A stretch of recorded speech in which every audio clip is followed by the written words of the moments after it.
para jovens e à noite terminamos iniciando para um trabalho da música em Ponte Serrada. Jesus salvou, renovou, foi uma coisa linda. Só que a minha voz, à noite, já estava sem voz. Então, hoje, durante o dia, foi para mim que falo bastante. E quando eu prego, o meu aparelho de trabalho, digamos assim, é a voz. Meus irmãos, que quem toca tem o seu instrumento de música, né? Mas para nós, o nosso instrumento é a voz. E aí as igrejas por aí fora têm um costume, né? A gente é pentecostal e quando a gente precisa do retorno, eles tiram o retorno da gente, é bom demais. Acaba a gente. Então, mas eu vou buscar falar de uma forma que vocês possam entender nessa noite também. Estamos felizes, Jesus tem feito coisas lindas em nosso meio, né? Há muito para ser feito, há muito ainda para ser trabalhado, mas Ele tem feito coisas lindas em nosso meio. Queridos, enquanto esperamos que os demais cheguem, né? Porque tem chazinho com guapo, né? Não perder esse chá aqui, gente, né? Porque semana passada estava com essa turma cheia, hoje com 10% é ruim, né? Mas vamos lá. Vamos lá. Nós estamos falando de história da igreja. E estamos aí na terceira ou quarta aula, não sei mais. Terceira, eu acho. Terceira aula. Então nós vamos bastante, porque eu espero que vocês estejam lendo o contexto em casa. Se vocês não lerem o contexto em casa, infelizmente vocês vão perder muito, tá? Eu espero que toda a turma, para quem assiste em casa, faça o mesmo. Você precisa ler o que está sendo falado aqui na aula, porque senão você vai perder muito. Ficar só no que é falado aqui, você perde muito, porque nós pulamos algumas etapas. Por exemplo, nós não falamos dos pais reformadores, nós não falamos dos pais da igreja, nós falamos do contexto deles, o contexto que eles viviam, mas não das pessoas. E é muito importante o que eles fizeram e a forma que eles contribuíram para a igreja crescer. E nós chegamos na aula passada, a gente falou sobre a era medieval, falamos aí sobre a questão da divisão dos feudos, o feudalismo, o surgimento do que foi mais tarde a cristandade latina, o que se tornou-se a Europa devido àquela questão da queda do Império do Ocidente, né, quando o Império Romano do Ocidente ele cai, em 743, quando ele cai, a partir daquele momento continua mais 1000 anos ainda a existência do Império Romano do Oriente, com a sede em Constantinopla, né, então para onde o imperador Constantino havia levado a sede do seu império, né, após a guerra contra Macêncio, né? Então nós temos esse momento histórico com o surgimento do feudalismo no Ocidente. E o feudalismo no Ocidente, irmãos, com aquela questão de aqueles anacoretas, aqueles homens santos que saem das cidades e vão para o interior, vão para aqueles lugares distantes do deserto, né, e fazem suas moradas em cavernas, enfim. E aí a igreja percebe que há um ajuntamento de pessoas e começa a aderir àquele movimento desses anacoretas e vão para perto desses homens por causa daquela questão espiritual, enfim. E eles, chegando ali perto, a igreja vê a necessidade de criar em torno daqueles homens santos uma estrutura. E aí vai surgir devagarinho, de forma gradativa, o que vai ser o feudalismo e a divisão, né, entre o oratório, belatório e laboratório, ou seja, os camponeses, os que trabalhavam para manter aquele feudo, os nobres, os que protegiam aquele feudo, e o clero, os que oravam, ou seja, né, quem orava não precisa trabalhar e quem protegia não precisava orar nem trabalhar, né, e quem trabalhava não precisava orar nem proteger.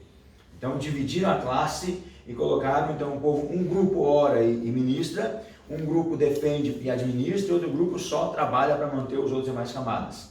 Parece que não mudou muito hoje em dia, embora hoje em dia quem trabalha também ora, né? Mas fora que tem que proteger nossa casa também. Mas naquele momento histórico isso cabe muito bem, encaixa numa luva, porque era necessário que isso acontecesse.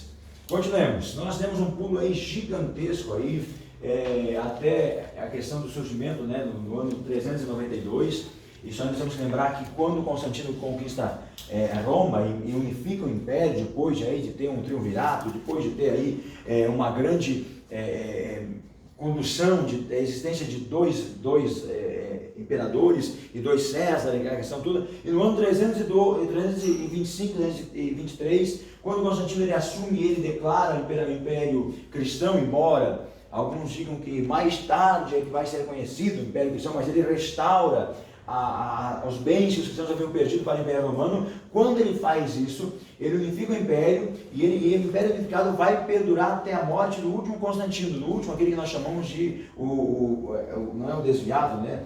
Me fugiu o termo claro, mas é mais ou menos isso, quando ele diz aquela frase solene, né? Me venceste, ó Galileu.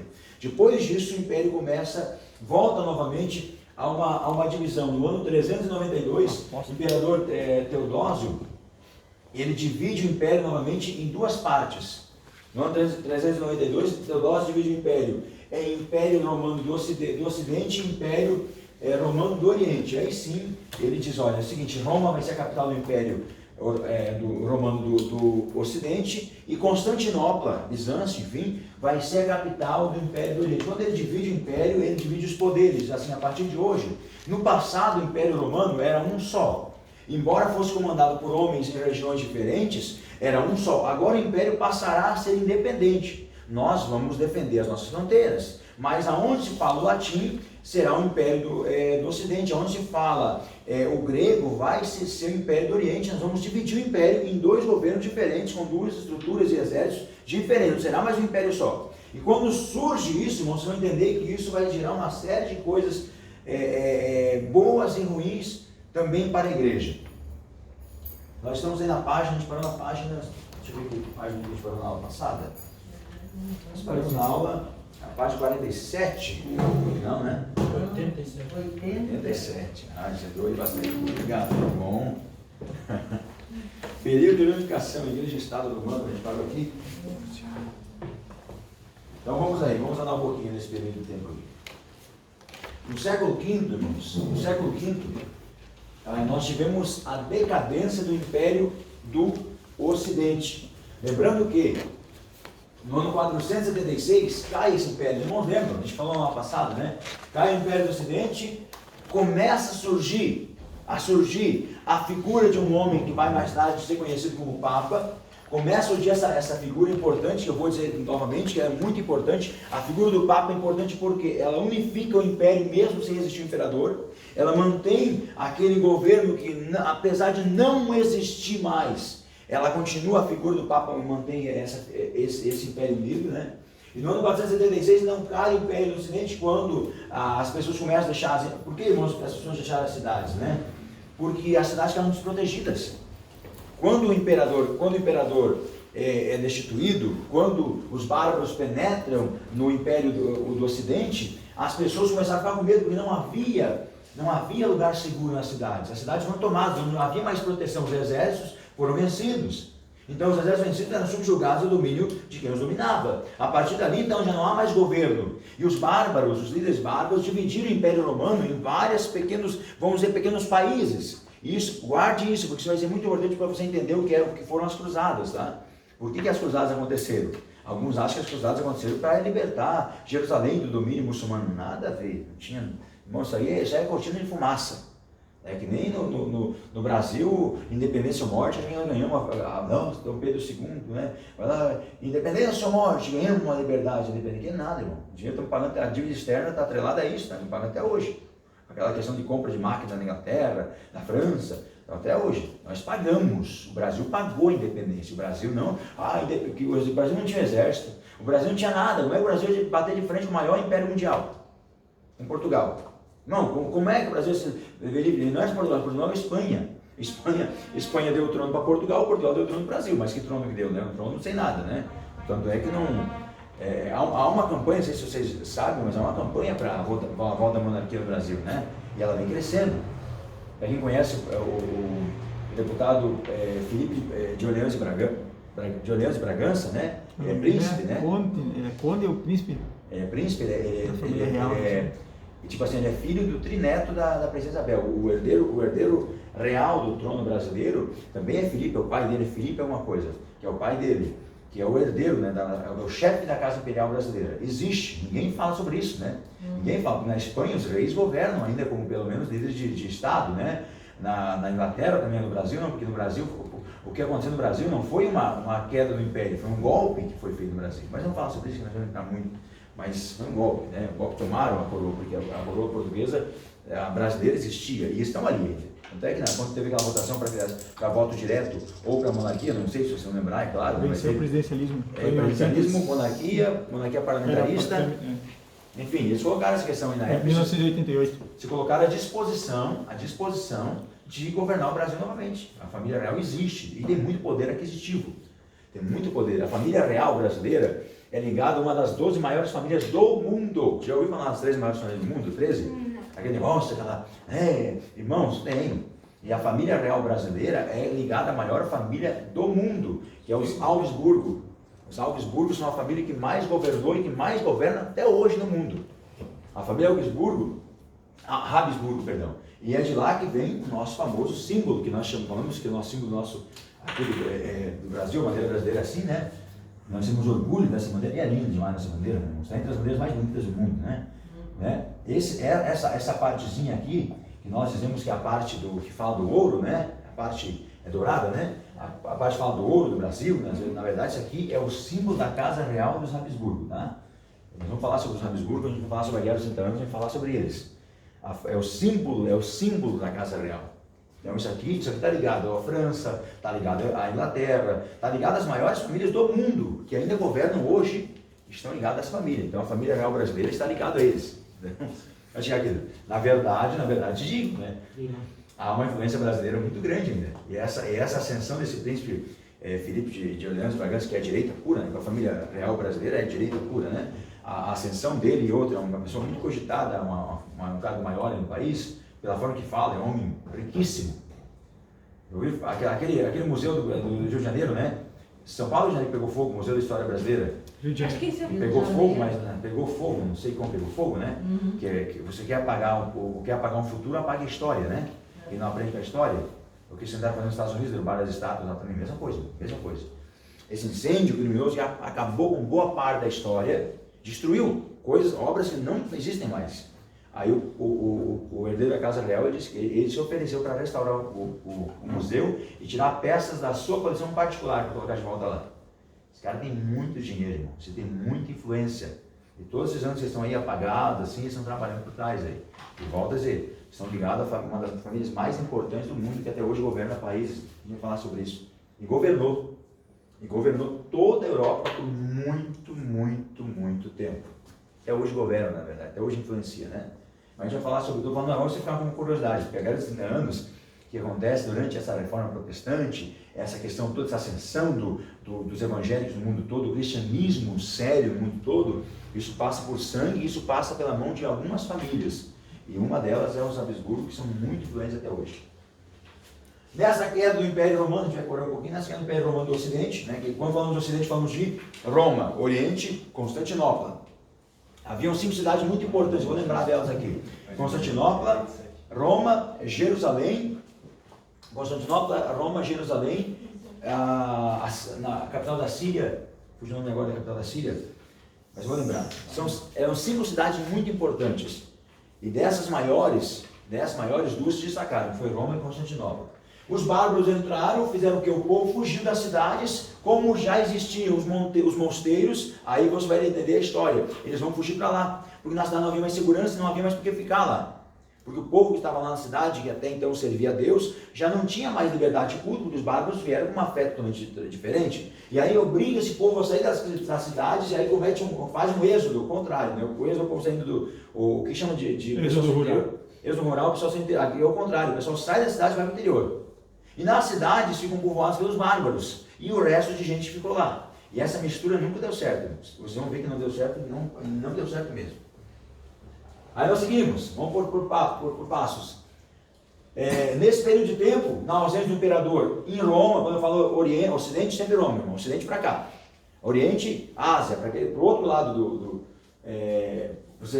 a cidade de Istambul ela é dividida em 2 partes. Uma parte ocidental e uma parte oriental. Uma parte pertence à Europa, outra parte pertence à Ásia, né? E ela é dividida no meio, inclusive, a cidade antiga e a cidade nova. É muito moderna, a cidade nova é riquíssima, todo mundo já ouviu falar, né? É linda, aqueles prédios enormes, com muro exposto, aquela coisa toda aqui. É muito linda lá. E ela é dividida no meio, exatamente no meio. Então essa questão fica muito patente. Quando há essa divisão do Ocidente, essa queda do imperador, começa a surgir a figura desse homem aqui. A figura, perdão, não desse homem, essa figura, né? Porque não é um homem só. No ano 381, anote os dados, que isso aí muitos aí não tem no livro. Isso aí até tem no livro, mas não... Isso aqui está no livro, sim. No ano 381, durante o concílio de Constantinopla, eles reconheceram a figura, a primazia da igreja a Roma. Eles concederam, veja que coisa interessante, em Constantinopla é reconhecida a primazia da igreja de Roma, porque haviam 5 igrejas importantes. Só que Jerusalém não tinha mais importância, porque Jerusalém havia deixado de ser nação, havia deixado de ter um contexto político naquele momento. Então Jerusalém não tinha importância. Então a igreja de Jerusalém ela perde foco. Aí nós vamos olhar, eu estou tentando lembrar o nome da quarta igreja, não consigo lembrar, que é a capital da Síria. Queria lembrar a capital da Síria. Quer que eu pesquise no Google? Mas é que agora a capital da Síria agora é outra, né? A capital da Síria naquele momento histórico, eu vou mesmo lembrar. E ela, enfim, ela perde Antioquia. Antioquia ela perde importância naquele momento histórico. Sobra duas cidades importantes em eminência. Sobra Constantinopla e Roma. E as duas históricas adversárias. E no concílio de Constantinopla, eles reconhecem Roma como a cidade mais importante da igreja. Por quê? Eles precisavam a igreja precisava da força para Roma. Porque em Constantinopla tinha um imperador ainda. Porque vejam, dois impérios. O império do Ocidente Roma cai, mas o império do Oriente vai ficar mais 1000 anos ainda de pé. O Oriente está mais de 1000 anos com o imperador lá. Então, o que acontece? Tem que fortalecer a igreja, porque muita igreja pensa de forma. Como é que vamos fortalecer a igreja no Ocidente não tem mais imperador para defender a igreja? Vamos unificá-la, vamos dizer que a igreja de Roma é mais importante. Naquele momento, eles transferem esse poder de governo da igreja para Roma. Mas a ideia é uma coisa que vai acontecer algumas décadas, alguns séculos depois de acontecer, que a ideia era restaurar o império. Eles não conseguiram fazer isso, há séculos mais tarde. Então, na ausência desse imperador, então eles escolhem criar essa pessoa como um líder da igreja em Roma. E aí eu tenho uma anotação aqui, deixa eu ver se está aqui no meu... Até aqui não existia figura papal nem Não. É bom. O líder da igreja era o imperador Constantino, ponto, mas ele não era uma figura papal. Assim, é bom você tocar nesse assunto, irmãos. Existiam os bispos. Os 4 mais eminentes eram de Antioquia, de Jerusalém, de Roma e de Constantinopla. Os 4 bispos mais eminentes, ou seja, de maior importância. Por quê? Jerusalém, né, a cidade da fé. Antioquia é uma cidade importantíssima, que era a capital da Síria. E aí nós temos Roma e Constantinopla, a sede dos 2 maiores impérios. Mas de cada igreja ela era teoricamente independente. Então o bispo era a figura maior assim, naquela... Só que o que acontecia? Por que eles tinham um discurso só? Devido aos concílios. Lembra que a gente falou dos 7 concílios? Os concílios, eles unificaram a igreja. E aí deram poder e eminência na mão de 4 ou 5 líderes, que não é que governava a igreja, mas que davam direção para a igreja debaixo do que era decidido nos concílios. Não havia um homem ditando regras, como mais tarde vai ter. Não havia alguém ditando regras. Havia um conjunto de normas que eles, então, nos seus concílios, eles optam por ter. Mas não havia uma pessoa governando naquele momento. Pelo contrário, era a ausência disso que gerou o surgimento desse homem. Então, aí o bispo de Roma assume o termo como pai. Eu gostaria de ver aqui no livro aqui. Não sei se eu anotei aqui, se eu não deixei anotado Nós estamos na página 87, né? Não, é um pouquinho para trás. Só um pouquinho. Deixa eu passar aqui, porque eu tinha anotado em casa, eu não achei a anotação depois. Aqui. No ano 608, gravem isso e entendam o porquê do surgimento do Papa.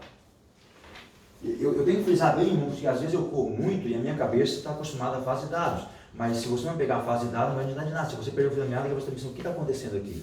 Então, colocações como a do irmão Juliano, façam, pastor, é por causa disso, porque às vezes não está entendendo, irmão. A minha cabeça é uma linha de raciocínio, mas é que a minha está acostumada a esse negócio da história.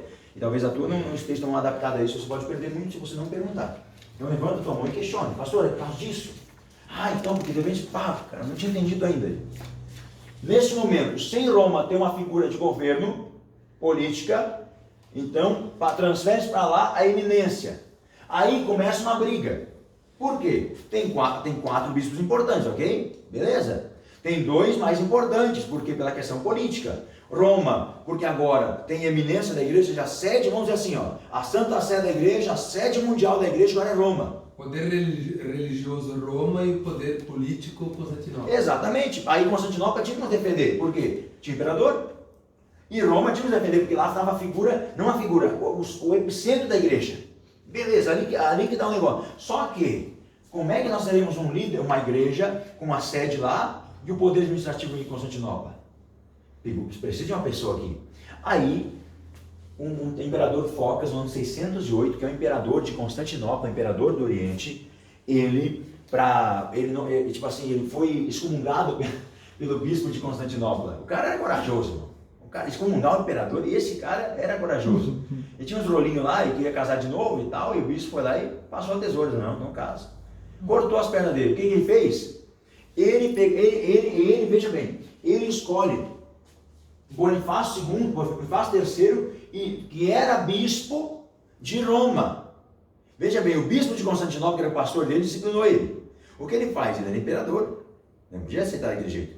Aí ele chamou, ele chamou outro imperador, me fugiu, vou lembrar o nome do outro bispo. Ele chamou o que estava em eminência em Roma e disse assim: olha, eu vou te empossar como o líder máximo da igreja, o Pontifex Maximus, ou Pontífice Máximo, o líder máximo da igreja. Ele disse: não, ninguém pode assumir essa posição a não ser Cristo, e quem aceitar essa posição é o anticristo. Disse: não, irmão, esse cara é mais corajoso que o bispo de Constantinopla, era crente o bispo de Roma. Disse: não, qualquer um que aceitar esse termo é o anticristo, porque não pode ninguém ser maior na igreja do que Cristo. Só que o sucessor dele, Bonifácio III, pensava assim. E aí quando o primeiro morreu, sucedeu ele na cadeira Bonifácio II, Bonifácio III, e Bonifácio III aceitou o título de bispo máximo da igreja. O que aconteceu? Roma, veja a jogada estratégica. Roma não era mais uma cidade importante, mas não era nada, porque não tinha nem imperador mais. Não tinha, Oriente e Ocidente não tinha mais. Lá em Constantinopla ele decide se dar poder para a sede de Roma, para fortalecer o lado ocidental da igreja. Agora, o que ele faz? Aproveitando esse passo, Bonifácio vai lá e coloca um líder lá como líder máximo da igreja e tira poderes de Constantinopla. Isso tudo uma briga política, porque ele tinha sido disciplinado pelo pastor de Constantinopla. Agora ele vai dizer o seguinte: vou te humilhar agora. A partir de agora eu declaro ele é imperador. Em Roma não tem império, mas ele como imperador declaro ele como bispo máximo da igreja. E é claro, Bonifácio III aceitou uma boa.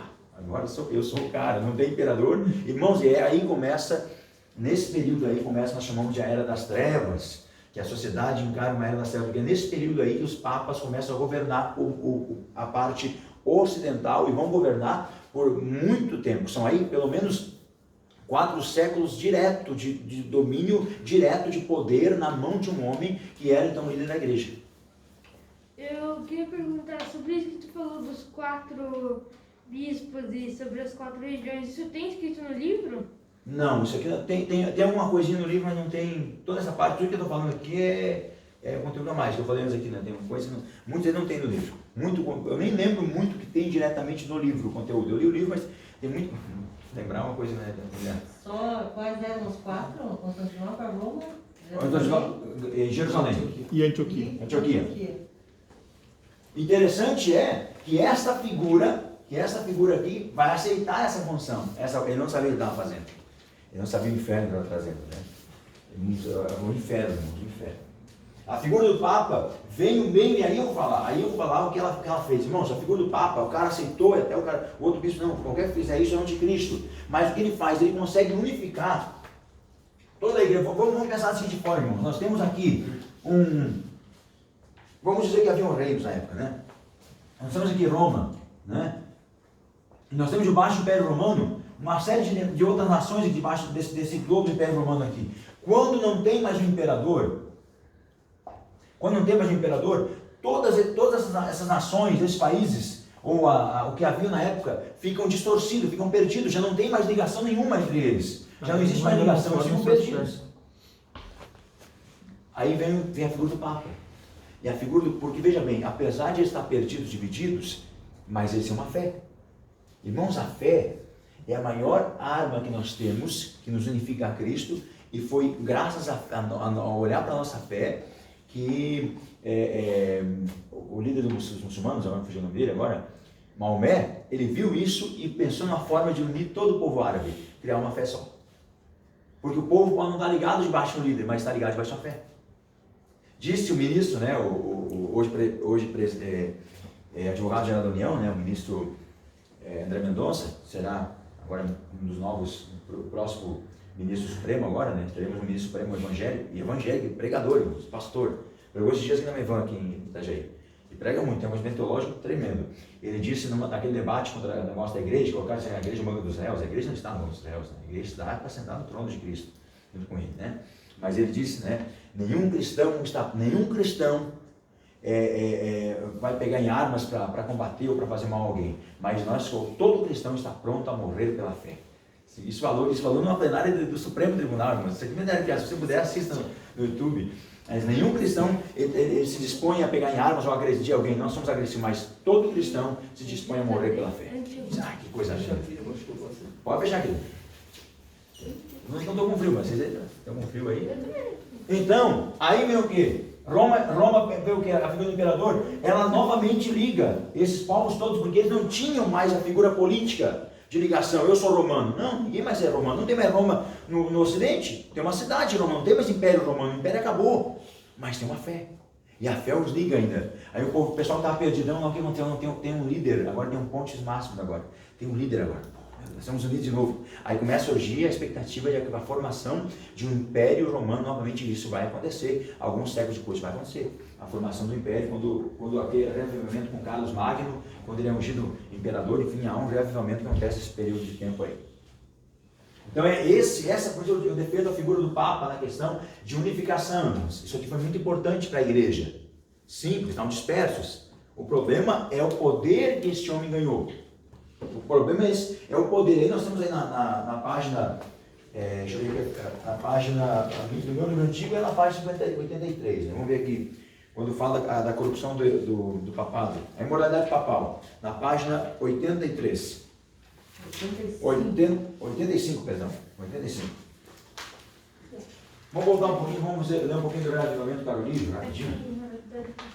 Isso. E se tu parar para pensar mesmo, o que o bispo falou tinha um nexo bíblico, exatamente, né? Porque ele fala, se alguém aceita isso, está aceitando, é o anticristo, porque a própria palavra vai dizer, né, que o anticristo vem com uma falsa figura de paz, mas unindo como um líder mundial, né? Sim.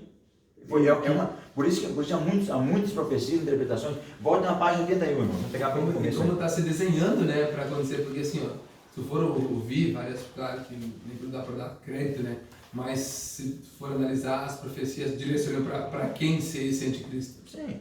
O líder É uma interpretação. O líder de maior força religiosa hoje, que é o Papa, né?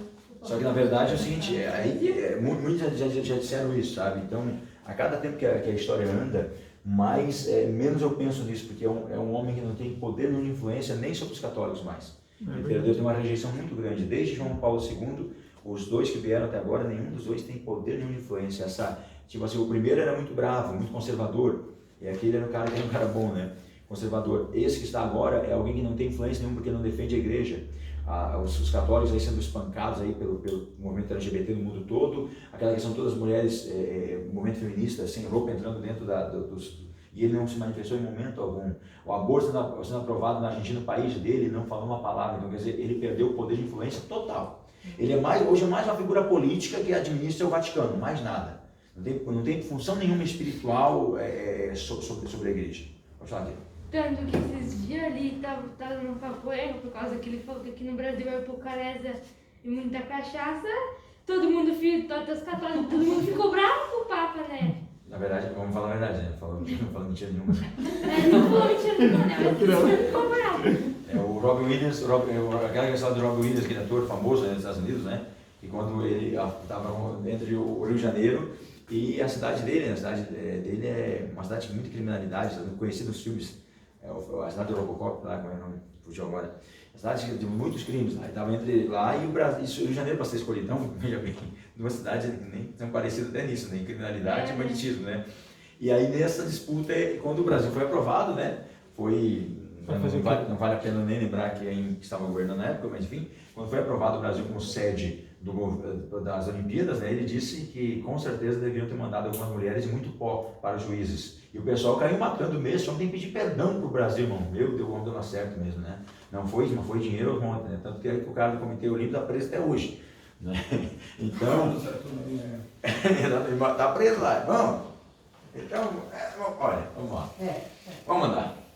Tem hora que dá um negócio, me dá uma agonia, Jesus. Os caras dão certo, né? O cara estava certo, falando que tem muita cachaça, pouca reza, é verdade mesmo. Só que ele falando sobre isso aqui, então não creio nele como uma figura, a não ser que surja um outro, mas é difícil. Porque precisa ter um reavivamento da cultura católica, não tem.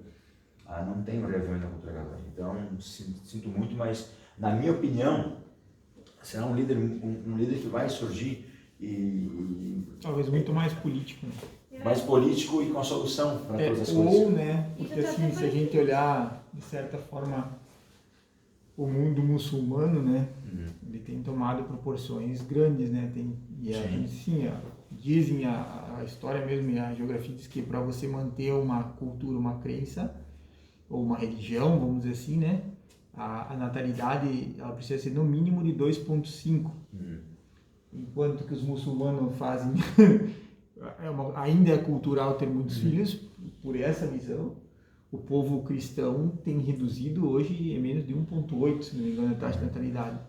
E o judeu, por exemplo, é um povo que está ainda diminuindo, né? Sim. Por causa disso. Assisti essa semana os samaritanos, que ainda é um povo que é... né? Eles até deram uma crescidinha, porque foram reconhecidos de novo com cultura, né? E estão com 800 pessoas conhecidos como samaritanos. Mas, assim, então, é uma preocupação se for analisar enquanto o cristianismo ele vai se encolhendo, né? O mundo muçulmano vai expandindo. E até Maomé, para ver, a figura ali permanece sempre a mesma, né? E há uma unificação da fé deles, né? Não é assim, olha, a gente convive com bastantes católicos, mas eles não são aqueles de defender a fé deles, né? Eles, assim, para eles tanto fez ou tanto faz. Mas tu pega assim, vamos colocar a maior parte dos evangélicos, eles defendem a fé, não deixam ser afrontados, né? E os muçulmanos são hoje os que mais se levantam para defender a própria fé. Né? Aquele jornal lá na França, né, que fizeram aquela cena do Maomé, né, beijando lá e tal, aquela coisa, alguns meses depois eram todos mortos lá, né, eles entraram lá e mataram todo mundo. Então, porque eles estão a Sharia, a Guerra Santa, tanto é que isso fez agora, essa Guerra Santa lá, que fez a queda do governo do Benjamin Netanyahu, né, foi substituído lá porque quando colocaram alguém que traz paz, porque o Netanyahu era alguém que era judeu. E esse que vem agora, que assumiu como primeiro-ministro de Israel, é alguém que tem a base muçulmana. Ele tem o partido da base muçulmana, faz parte do governo de Israel hoje. Querendo ou não queira, então a gente pode dizer que muçulmanos estão voltando a mandar em Jerusalém, é verdade. Porque um partido de base é um partido muçulmano, um partido árabe, que faz parte do governo de Israel hoje. E isso a gente achou que não... Quando é que você pensou que ia ver isso acontecendo? Não é divulgado, mas está lá. É um partido de base, porque daí ele vem com meio de unificação, tem paz agora, quem está mandando lá é alguém que tem base com o partido muçulmano. Você entende como é que nós estamos, irmãos? Tudo está desenhado, porque como é que tem que ver? Eu vou ficar só de olho aqui no WhatsApp, enquanto que eu tenho minha filha em casa hoje, que a minha esposa está apresentando o TCC, deixa eu me ligar para entender. Para você ter ideia, tudo está se desenhando muito rápido para acontecer isso, mas é preciso, nós não vamos falar sobre isso agora, porque Apocalipse, eu vou cortar o assunto, não é muito longe, né? Mas a Bíblia diz que tem vindo da terra, né? E da terra, quando fala da terra, não fala das águas, né? Das multidões, ele vem do meio, né? E o falso profeta vem da terra, o anticristo vem das águas, né? As águas são multidões, principalmente da Europa. E mais de herança daquele meio, ele precisa ser de herança daquele meio. Judeu, ou ainda pode ser parente de árabe, mas ele tem que ter sangue judeu. E o falso profeta vem da terra. Na terra fala de terra seca, fala das regiões árabes, terra seca. Mas em Apocalipse a gente fala mais sobre isso aí. Mas ele vem de lá. Aí veio da terra, a terra se abrir e vai sair para fora. Não fala da terra seca. Quando fala terra, só é terra seca, é a região árida, que é a região de Israel, dos países árabes lá. Então ele vem de lá. Tudo está se desenhando, porque precisa ter paz entre eles. Como é que é o meio maior ter paz? Um governo que agora não agride os árabes, que mantém a paz. Daqui a pouco vocês vão ver a faixa de gás sendo liberada para comercializar. Tá? Daqui a pouco, guarda, estou falando. Vocês vão ver os árabes passando por dentro de Israel para poder comercializar. Eles estão fechados lá. Eles são mantidos por Israel hoje. Daqui a pouco vocês vão ter liberdade para caminhar. Vocês vão ver isso acontecer. Daqui a pouco vocês vão ver isso acontecer. Nós estamos muito longe disso. Grave isso. Vamos lá, página 81, vamos ler um pouco. Vamos ler um pouquinho. Aqui a gente já falou a história da igreja medieval, se estende, né? Com quase 10 séculos. Da queda de Roma, né, até 1453, a gente falou na aula passada. Período monástico na igreja, vamos ler ali? Irmão Gilson, começa ali atrás. Período monástico. O período monástico tem suas origens ainda na igreja antiga, mas seu momento fértil durante a igreja medieval. Foi um período caracterizado por uma igreja permeada de corrupção e desvios de valores evangélicos, fazendo eco à realidade existente na cidade medieval, repleto de vícios e corrupção moral. Desse modo, muitos cristãos, motivados pelo desejo de obterem uma vida santa, resolveram vivenciar a sua fé dentro dos monásticos, longe de tudo e de todos, inclusive da igreja institucional. Aí o que eu estou falando aqui no começo da aula, a gente falou na aula passada, eles fazem isso porque eles não suportaram ver o que estava acontecendo dentro da igreja. Porque quando começa o dia esse movimento monástico, ou seja, em que a igreja cresce e se torna uma estrutura muito mais firmada, nós temos que entender, irmãos, enquanto Constantino, voltando, estamos aqui na Idade Média, tá? Era medieval aqui, nós vamos voltar no período clássico, período do reinado, enquanto Constantino, ainda naqueles dias, e seus sucessores vieram e mantiveram a igreja ali, nós estamos falando de uma igreja que era apenas uma base de governo. Ela era a base de Constantino, então todo mundo era cristão, mas ninguém era. Todo mundo era, mas ninguém era. Agora não, agora passa a ser uma instituição, porque não tem mais um imperador para defender, ela passa a ter uma instituição. Roma passa a governar a igreja. Porque aí o bispo de Constantinopla, apesar de ser de Constantinopla, ele está submisso ao bispo de Roma. E isso vai ocasionar mais tarde, vou falar depois, vai ocasionar no conhecido cisma do Oriente, né? O cisma do Oriente é a divisão da igreja. Até esse momento, até Constantinopla está sujeito ao bispo de Roma. Roma agora está governando a igreja. Então veja bem, há um governo agora é uma instituição. Porque há um governo administrativo, enfim, político, mas há um governo eclesiástico por baixo. E é por isso que os imperadores sempre estiveram do lado do Papa, porque sabiam do poder de influência dos cristãos. Sempre o Papa foi do lado do imperador. Sempre.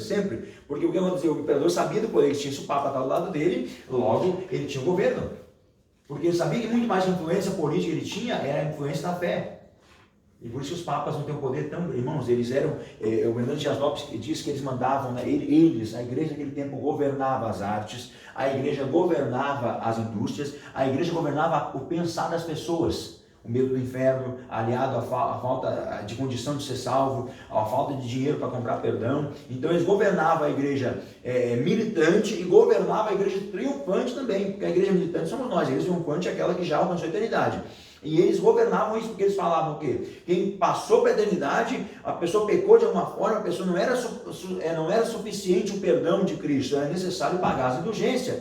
Então eles diziam o seguinte, quando a moeda caía na salva, automaticamente o perdão já era arrancado, a pessoa já era arrancada da agonia do que eles criaram, né? Que era o purgatório. Então quando a moeda caía ali, era aliviado o fogo lá.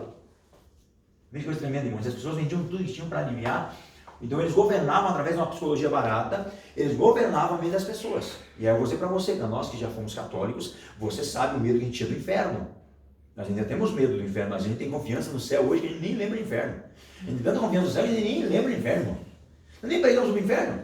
Nós falamos sobre o céu, porque o nosso negócio não é do inferno. O inferno é para o diabo e os seus anjos caídos. O céu foi preparado para o seu salvo, o salvo de Cristo. Então a gente não fala de inferno. Raramente a gente fala, é uma falha, a gente raramente fala do inferno. Né? Mas por quê? Mas na época do católico fazia o quê? Era medo do inferno. Irmão, ninguém sabia, não tinha alegria do céu. Nós tínhamos medo do inferno. Porque o pensamento dentro da nossa cabeça que foi formado em nós, e aqui eu estou falando de nós, que somos aqui, irmãos, pessoas inteligentes, não os demais fossem tapados, mas era um povo que não tinha espaço à sabedoria, eram os ignorantes, foram criados naquela ignorância, e dentro daquela ignorância foram criados que a gente deu medo do inferno, meu Deus do céu, medo do inferno, falava inferno na igreja, ninguém lia Apocalipse, ninguém lia a Bíblia, irmãos. Mal que eu começava a ler Apocalipse e eu lembro que eu comecei a ler Apocalipse, irmão, quando eu encontrei uma Bíblia, né? Já era louco, né? Aí encontrei a Bíblia, mas eu vou ficar louco de ver esse piado, fiquei mesmo, né? E aí, eu comecei a ler, irmão, a primeira parte foi ver Apocalipse, sempre dizia, não leia Apocalipse, aí leia Apocalipse, comecei lá, e vi uma besta que emergia, meu Deus do céu, e aquelas cabeças do candelabro, com aqueles chifres de Jesus amado, né? Já imaginava o Satanás, porque imagina o diabo, né, com uma cauda, né, irmãos? Com aquelas asas de morcego lá, e chifre, não vou dizer que tem, sabe, tem, é isso mesmo, né? Porque na verdade, à medida que Deus transforma, o pecado transtorna, né? O pecado faz o inverso, né? Então, pode ser que seja mesmo, né? Mas essa é a figura que foi criada nesta era, nesse momento da história, para assustar as pessoas. Porque, meu Deus, o diabo, Jesus, que aquele garfo, né? Gravando as pessoas, meu Deus do céu. Fizeram um diabo até bonito, né? A gente tem até um seriado que é Lúcifer, né? Então tem um diabo bonito, é um conquistador, né? Cabeça aí, né? Diabo é diabo, né? Não tem muito. Para te fazer gostar do diabo. Fazer exatamente. Tem gente que olha, irmãos, tem uma gama de jovens, de meninas, gente que assiste esse Lúcifer, que eu já tratei isso aí, que assiste Lúcifer, que eu não vou te dizer, irmão. E crente. Ô, louco. E crente, eu já tratei, mama muito, ainda até agora deu uma aliviada. Eu também conheço de pessoa que é crente e Assiste não tem também. Tá de boa, tá? De boa. Irmãos, eu só fui pensando naquele dia, né? Mas enfim, vamos lá. Então, esse momento monástico, o momento que começa a manifestar a podridão da igreja. As pessoas deixam e vão para os campos, ok? Vamos para o outro lado ali. Prática monástica oriental e ocidental. Vamos, Israel, lê para mim ali. O monasticismo na igreja medieval não foi uniforme em sua prática, pois enquanto no Oriente prevalecia a oração, solidão e rigoroso ascetismo, no monasticismo ocidental o monge era membro de uma comunidade produtiva, que, além de orar e meditar, também se dedicava ao trabalho. Olha a diferença do Oriente para o Ocidente. Lê mais uma vez. No Oriente, como é que era no Oriente? No Oriente prevalecia... Terceira e quarta linha ali. Assim, no Oriente prevalecia a oração, solidão e rigoroso ascetismo. Ou seja, o cara se afastava de tudo. O cara tinha uma vida solitária para se dedicar à oração e à busca de conhecimento bíblico e à busca com Deus. Isso era quase uns eremitas, né? O pessoal se afastava de tudo. Já no Ocidente, olha, eu quero que você preste atenção nisso, porque você vai fazer uma leitura agora do mundo atual, tá? No Ocidente, o cara, além de se envolver com a comunidade, ele trabalhava, ele apacentava. Olha a diferença nós até hoje do Ocidente e do Oriente. Os orientais são pessoas mais frias. Os orientais são pessoas mais, irmãos, que pensam mais em si mesmo. Não pensam nos outros. Não há essa cultura familiar. No Oriente, irmão, se uma pessoa, por exemplo, vou usar um exemplo até uns anos atrás, no Japão, se um jovem ele não conseguisse passar na faculdade, se matava. Né? Porque ele tinha que pensar em si, meu Deus, eu não sou digno, se eu não passei na faculdade, eu não sou digno de viver. É uma cultura fria, a frieza. Os árabes também são assim, frios. No Ocidente, além de um monge, de um padre, de um ministro se envolver com a comunidade, ele trabalhava também. É a cultura ocidental.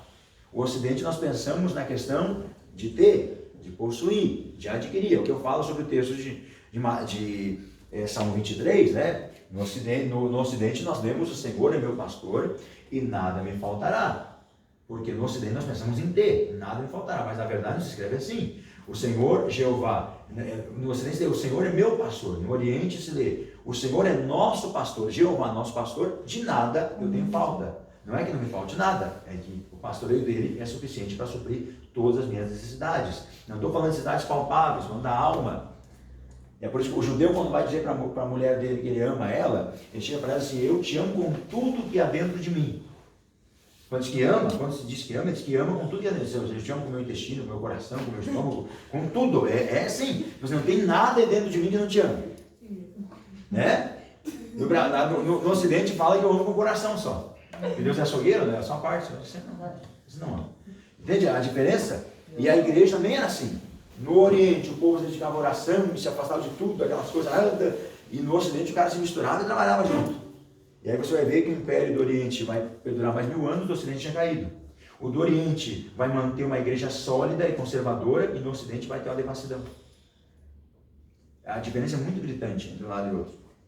Continua, irmão Israel. Segundo Dreher, a pessoa que determinou essas características do monasticismo na igreja ocidental foi Bento de Núrcia. De acordo com o historiador eclesiástico, em 529 d.C., Bento elaborou a regra, que acabou se tornando a base de todo o monasticismo ocidental. Olha esse último parágrafo aí, que ele vai escrever o que ele fala. Dreher prossegue: a regra está cheia de instruções práticas. Enquanto os monges orientais se alimentavam mal, Bento prescrevia 2 refeições diárias, constantes de 2 pratos, de frutas ou legumes, e vinho. O sono reparador também é regulamentado e fixado em 6 a 8 horas. Os monges têm sua coberta em seu travesseiro. Por outro lado, a regra é rígida em 2 pontos. O monge deve permanecer por toda a sua vida no mosteiro em que fez os votos. Além disso, o monge deve obediência irrestrita ao abade. Olha só, entenda, o Bento de Núrcia ele cria um modelo. Por quê? Porque ele vai olhar para os monges e vai dizer que não eram dignos de estar dormindo no chão puro, sem nenhum cobertor, porque, irmãos, a vida do mosteiro na época, por exemplo, no Oriente, era muito dura, no Ocidente também era, mas não tanto como no Oriente. Ele vai dizer, não, aqui nós temos que mudar um pouquinho, não, o modelo tem que ser mudado. E aí vai se preocupar com o bem-estar do monge, você vai se preocupar com o bem-estar daqueles homens santos que estão ali, sendo treinados para o ministério, pessoas que estão ali, porque ainda impere, né, nesse momento a cultura de que tem um grupo que tem que orar. Porque as pessoas iam para a igreja, ninguém entendia patavina, não queria falar em latim. Então, o que acontecia? O padre ele ficava de costa para a igreja, a cruz aqui, aquela monte de imagem aqui, o altar, ele ficava de costa para a igreja, ele falava, e o povo dizia amém, amém, amém. Não sei o que está falando aqui, o que será que ele falou? Eu não sei. Eu estava num culto um dia lá em Otacílio Costa, e tinha uma família de paraguaios, vieram morar lá, né, congregar lá, e a irmã ia cantar, e ela só falava em castelhano, né, e foi falar, e o irmão chamou ela para cantar assim, um homem muito simples, né? Ele falava com a língua grudada, assim, pastor Ronei, não conseguia nem imitar, ele falava com a língua grudada. Ele chamou o irmão, mas o irmão tinha uma benção, chamou assim, a irmã para cantar, a irmã veio e falou, e tá, eu vou cantar um hino, cantou o hino, e o irmão virou para o Moacil assim, Moacil, amém, amém, o que ela falou, irmão? Não sei, mas é coisa boa. Mais ou menos isso, né? Ele contava, eu não sei, irmão, mas é coisa boa. Mais ou menos isso, o cara da de costa, ele ministrava e não virava em frente para o povo. O povo não sabia o que ele estava fazendo e o povo só concordava de amém. Ninguém sabia o que era lido, ninguém sabia o que só os padres sabiam ler, e sabiam ler em latim, a Bíblia escrita em latim. Ou seja, o povo estava na mão deles, né? Exatamente, aí eu vou falar. Eles governavam a igreja militante, a igreja triunfante, porque estavam na cabeça do povo. Porque, irmãos, o que o padre dizia era regra, era lei. E o padre estava sujeito ao abade, o arcebispo e o bispo a Roma. Percebe a cadeia? Não tinham como escapar, irmãos. Porque se eles se rebeliassem contra contra o monge, por exemplo, ou contra o padre deles, eles podiam ser excomungados, meu excomungar, irmãos, era o inferno. Uma pessoa excomungada era uma pessoa que não tinha direito mais a nada, era uma pessoa que se fosse morta por alguém, se fosse morta por alguém, nem a pessoa que matasse nem era acusada de nada, porque era um favor matar uma pessoa que é excomungada. Tanto é que quando Martinho Lutero é excomungado, nós vamos falar sobre isso ainda, Martinho Lutero é excomungado pelo Papa, ele rasga a bula papal, depois levado a dieta de Worms, e lá ele é excomungado perante Carlos V, o imperador da época, ele é excomungado pelo Papa, ele sai de lá, qualquer pessoa que matasse no caminho, daí fazendo um favor. E aí quando ele está voltando para casa, eles sequestram ele, o amigo dele, sequestra ele, leva ele para dentro do castelo, enfim, aí outro papo já. Mas qualquer pessoa que fosse excomungada, irmão, era uma pessoa que se fosse um cachorro, e um excomungado, o cachorro tinha mais valor. Pastor, na história, isso no colégio, tinha assim, uma época que até os livros sagrados, né, que não se falava em Bíblia, né, tem até um livro, um filme que a Rosa, fugiu o nome, que eles tinham, como é que dizer, uma crença que eles até passavam, né, nas pontas das coisas, passavam um produto, um veneno, para quê? Porque as pessoas não issem ler os livros sagrados. Você baixa o dedo para... Porque a maioria vai ler aqui, né? Então eles passavam um veneno nas pontas dos livros sagrados para as pessoas morrerem. Aí eles tinham, porque o conhecimento era restrito para o clero, né? O clero. Só o clero tinha acesso ao conhecimento. E aí eu vou dizer que durante esse período de governo papal, na era das trevas, aí surgem as faculdades, começam a surgir as escolas, e que o povo começa a aprender. Porque eles começam a formar, claro, começam a formar monges, e esses padres começam a ser professores. Então, há uma evolução gigantesca nesses 4 séculos aí. Claro, isso é um período muito frio, muito ruim. Nós vamos falar agora sobre a moralidade papal, né? Então é muito frio. Tanto que até alguns anos atrás, se tu for ver no período histórico, lá em 1980, 1970, até minha mãe me contou que na época dela, ensino religioso, quem dava eram os padres, ensinava eram os padres. Exatamente. Um padre vamos voltar um pouquinho, não muito antes aí, mas na época dos meus pais, por exemplo, o padre, ele era um professor. Qualquer padre era um professor, porque qualquer padre deveria passar pelo menos por 5 anos de filosofia, mais 4 anos de teologia, então ele era um professor. Qualquer padre era tipo um professor, ele podia dar aula em qualquer lugar. Ele, tipo assim, qualquer padre podia substituir um professor, era normal isso. Coisa que hoje um pastor formado em teologia numa universidade não tem, né? Então, o cara tem que entrar, ser concursado, para conseguir ser reconhecido para ver se pode dar aula. E não basta somente ter teologia, menos que ele vai dar educação religiosa. Senão, uma escola, um colégio qualquer, tem muitos professores hoje que são pastores, mas, graças agora, né, o centro religioso voltou ao currículo, embora não seja respeitado, né? mas voltou. E independente, irmão, se for tudo ensinado tudo errado, nem que seja tudo errado, mas é preciso ter o ensino religioso. Mesmo que os caras colocam, eu fui ver o currículo escolar na época da minha filha, tinha uma matéria sobre o cristianismo. Como é que você vai no país mais cristão do mundo, você mais católico do mundo, você coloca somente uma matéria? Ah, deixa eu questionar. Mas é o currículo que a gente recebe do governo, da época, recebido do governo, né? Tem que ser o currículo. Mas tudo bem, pode deixar assim, deixa desse jeito aí que tá. Porque melhor que deixar assim do que não ensinar nada. Melhor coisa, ou não ensina, né? Ou ensinar uma coisa e não ensinar nada, né? Então, melhor deixar assim. Fala, garoto. Você pergunta demais, rapaz. Não, eu queria falar Tô brincando. que isso daí que tu fala porque, por exemplo, até o meu professor de ensino religioso, ele é ateu, ele fala na aula, eu Como é que você fala pro professor ateu? É você colocar um... Eu fui discutir sobre a questão da época daquelas leis, como sobre aquela ideologia de gênero, criação do terceiro banheiro, que o Brasil só tem moda porque não presta, né, irmão?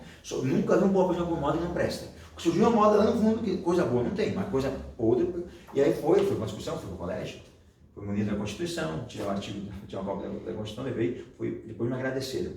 Tem professores no Paraná, em algumas escolas do Paraná, que tem o artigo que eu fiz e mandei para eles. Eles pediram você mandar baseado na Constituição, né, defendendo a questão do artigo 285, da questão da criança e adolescente. E aí vem aquilo lá, quando tem um artigo que diz o seguinte, eu não lembro agora do artigo certo, mas diz o seguinte, que é a formação religiosa, tem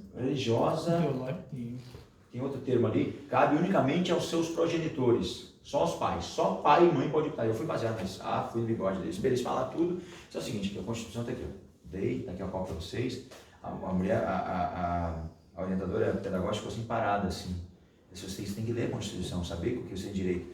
E aí eu levei para eles, tem um inciso que foi assinado